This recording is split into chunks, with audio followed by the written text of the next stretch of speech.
నెల్లూరు జిల్లాలో deputy CM Pawan cutout ను YCP నేతలు తొలగించారు. పవన్ కటౌట్ స్థానంలో వైసీపీ నేత ఆనం విజయ్ కుమార్ రెడ్డి జెడ్పీ చైర్పర్సన్ ఫ్లెక్సీలను ఏర్పాటు చేశారు. విషయం తెలుసుకున్న జనసేన నేతలు కటౌట్ ప్రాంతానికి వెళ్లి వైసీపీ ఫ్లెక్సీలను తొలగించారు.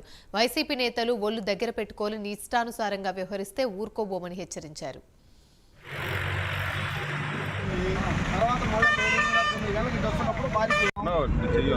వైఎస్ఆర్సీపీ నాయకుల అరాచకాలు ఇంకా తగ్గినట్లేదు. మీరు గత ప్రభుత్వంలో పందిని పట్టుకొని నన్నంటే నన్ననాల్సిందే, నన్ను పట్టుకొని పందంటే పందనాల్సిందే, అలాంటి ఆటలు ఇంక సాగవు.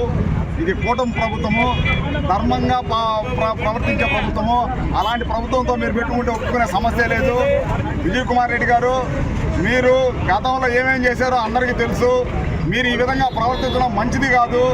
ఈ విధంగా ఫ్లెక్స్లు తీసి సింహపూరి హాస్పిటల్ సెంటర్లో, చిల్డ్రన్ పార్క్ పోయే ఏరియాలో, 4 కూడల రోడ్లో మీరు ఈ విధంగా చేయడం మంచి పద్ధతి కాదు.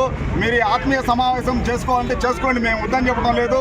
మా ఫ్లెక్స్ల జోలికి, మా వ్యవహారానికి వస్తే ఒప్పుకునే సమస్య లేదు. ఖబర్దార్, మీరు కావాల్సింటే పక్కన కట్టుకోండి, మాకు అభ్యంతరం లేదు. మా ఫ్లెక్స్లు తీసి మా నాయకుడు కళ్యాణ్ బాబు గారి ఫోటోలు తీయడం కానీ, ఫ్లెక్స్లు తీయడం కానీ జరిగితే ఒక్కసారి వైఎస్ఆర్ నాయకులకి ఖబర్దార్ అని చెప్తున్నాం. ఇంకోసారి జాగ్రత్తగా ఉండండి, మెలుసుకోండి.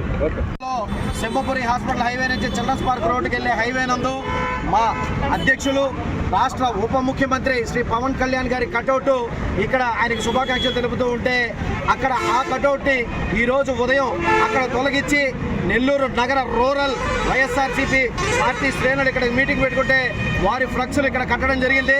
ఈరోజు జిల్లా జనసేన పార్టీ నాయకులు మొత్తం నెల్లూరు నగర జనసేన పార్టీ ఆధ్వర్యంలో ఇక్కడికి వచ్చి ఇమీడియట్గా వాళ్ళ ఫ్లెక్స్లు తీపిచ్చాం.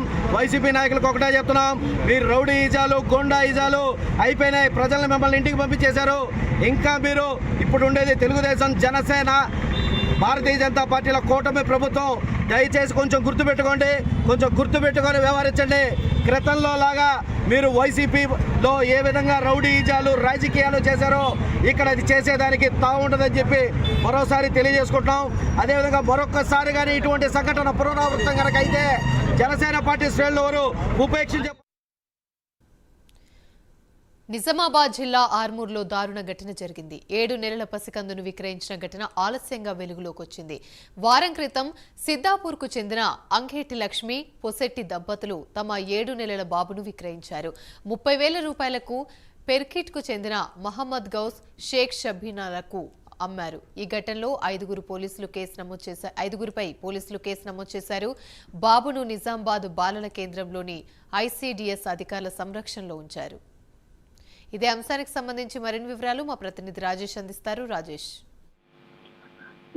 నిజామాబాద్ జిల్లా ఆర్మూరు పట్టణంలోని పెర్కిట్ వద్ద 7 నెలల పసికందును అమ్మకానికి పెట్టారు వారి తల్లిదండ్రులు. ఈ విషయము ఆలస్యంగా వెలుగులోకి వచ్చింది. అయితే గత వారం రోజుల క్రితము నందిపేట మండలం సిద్దాపూర్ గ్రామానికి చెందినటువంటి అంగేటి లక్ష్మి, పోసెట్టి దంపతులకు 7 నెలల బాబు ఉన్నాడు. అయితే ఈ బాబును డబ్బులు లేకపోవడంతో వారం రోజుల క్రితం 30,000 రూపాయలకు పెరిగిడి చెందినటువంటి మహమ్మద్ గౌస్, షేక్ హబీబ్లకు వీరు అమ్మినారు. అయితే ఇదే విషయంలో యొక్క చెల్లె రషీదా మహమ్మద్లకు పిల్లలు లేకపోవడంతో ఈ మహమ్మద్ గౌస్, షేక్ హబీబ్లు తీసుకువెళ్లి ఆ యొక్క బాబును వారికి అప్పగించినట్టు తెలుస్తుంది. అయితే ఇదే విషయంలో ఇటు పోలీసులకు సమాచారం అందడంతో వీరు వెళ్లి ఆ యొక్క బాబును సంరక్షించి నిజామాబాద్ జిల్లా కేంద్రంలోని ఇటు బాలల సంరక్షణ కేంద్రంలో అక్కడ ఉంచడం జరిగింది. అయితే వీరిపైన మొత్తం 5గురిపైన కూడా కేసు నమోదు చేశారు. 3గురిని ప్రస్తుతం అరెస్ట్ చేసినట్టు ఇటు పోలీసులు తెలిపారు. Yamini, right, thank you.